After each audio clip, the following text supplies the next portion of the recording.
Sonic is missing. While fans have been used to getting new Sonic games every year, the blue blur has been notably absent from Sega's game lineup in 2020. This has naturally led to discussion of a Sonic game drought, and questions about when his next game might actually come. We don't want to speculate wildly on this subject, but it is interesting to note a few of the big changes that have been going on at Sega recently. The company is in a period of transition, and while we don't want to jump to conclusions, these do go some way to explaining why Sega isn't rushing a new Sonic game out of the door. First off, Takashi Iizuka, overseer of all Sonic games, has explicitly stated that his team is focusing on a Sonic game in 2021. He said, "2017 was a big year for Sonic. The next big year for Sonic is 2021. That's the 30-year anniversary for Sonic. We are now preparing." When asked by an interviewer if we'd see a Sonic Generations-style anniversary title in 2021, he laughed and said, "Maybe." So there's definitely a big year for Sonic on the horizon.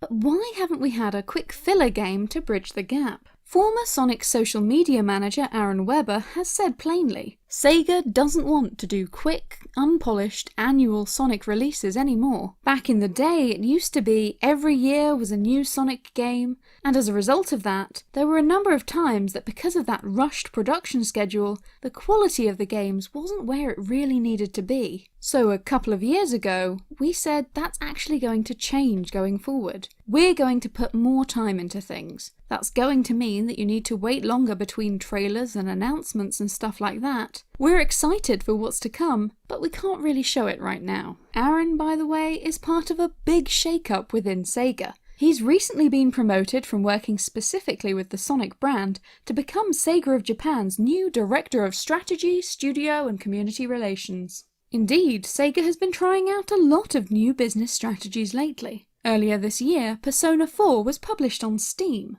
a move which, unsurprisingly, made Sega and Atlus all the money. When asked about Persona 4 in an investor meeting, a Sega representative said, "Because of the game's critical acclaim and its low selling price, sales were much stronger than expected. We will continue to actively promote porting previously released titles to Steam and new platforms. We are also negotiating with platform holders for new games in the future, and we're considering ways to sell under favourable conditions for each title. Among them are measures such as preparing PC versions of the titles from the beginning, with multi-platform releases in mind." This new focus on PC publishing is but one of the big shake-ups within Sega, as the company has finally released the popular MMO, Phantasy Star Online, in the West. This too, it seems, has been generating Sega a lot of money. So, Sega is eager to experiment and try new things at the moment.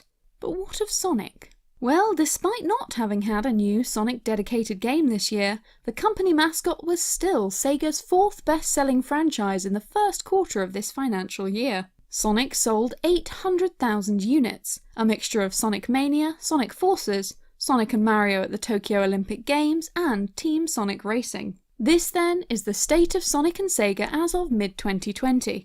New announcements could be just around the corner, or we might need to wait a little longer. At least one Sonic game is likely in development, but it isn't quite ready to be shown off yet.